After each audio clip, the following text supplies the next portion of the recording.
Russia and China may be plenty friendly, but at this point, not even Chinese military analysts are willing to believe Russia's claims about their allegedly hypersonic Kinzhal missile. Now, we've discussed Kinzhal a number of times over the years, and how, despite Russia's claims that it is a modern maneuverable hypersonic weapon, in reality it is nothing more than an air-launched ballistic missile. In fact, it's actually an air-launched variant of Russia's long-serving Iskander-M short-range ballistic missile with a new guidance system meant for air-to-ground operations. Now, ballistic missiles do indeed achieve hypersonic speeds and have since their very inception with Germany's V-2 rocket.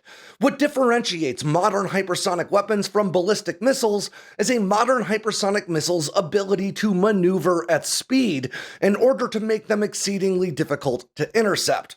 Now, there are two classes of weapons that can do this: hypersonic glide vehicles like Russia's Avangard or China's DF-ZF, and scramjet-powered cruise missiles like America's in-development HACM. Kinzhal is neither. It achieves hypersonic speeds by flying along a fairly predictable ballistic flight path, and that's why it's susceptible to intercept by systems like the MIM-104 Patriot, which has at this point shot down some half-dozen Kinzhals over Ukraine. Now, Russian media pundits and lots of commenters under this very video would have you believe that those claims are nothing more than Western propaganda. But the analysts at China's state-affiliated Ordnance Science and Technology journal conducted their own analysis of Kinzhal, and they don't believe those Russian claims any more than you should. In fact, China's analysts referred to Kinzhal as, quote, outdated 1980s Cold War technology, clearly pointing to the fact that Kinzhal is nothing more than the Iskander-M,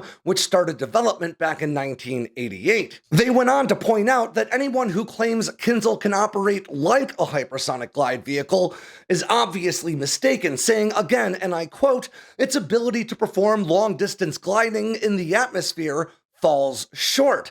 They went on to say, the degree to which it can change its ballistic trajectory cannot be compared to that of a real hypersonic missile, and it seriously lacks the ability to maneuver laterally. Now again, this is stuff Western analysts like me have been saying for years now, but it's very surprising to see a Chinese state-affiliated technical journal draw these same conclusions in such a public manner. And in keeping with China's assessment that Kinzhal is not a maneuvering hypersonic weapon, they also went on to say, and again, I quote, the Ukrainian Ministry of Defense announced that the Ukrainian Air Force shot down a Kinzhal hypersonic missile using the Patriot PAC-3 air defense missile system on May 4th of 2023.